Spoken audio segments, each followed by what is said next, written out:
নাকি আর কন্ডিশন রয়েছে, আরে হল নাকি আর কন্ডিশন রয়েছে।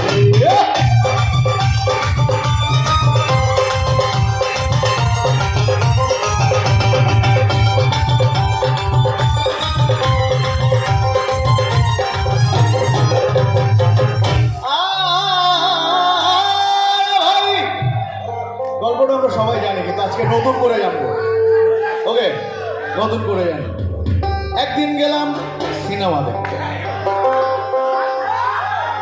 সে কোথায় অভিনয় রয়েছে, আরে টিকাটুলির মোড়ে একটা হল রয়েছে, টিকাটুলির মোড়ে একটা হল রয়েছে, হল নাকি আর কন্ডিশন রয়েছে, আরে হল নাকি আর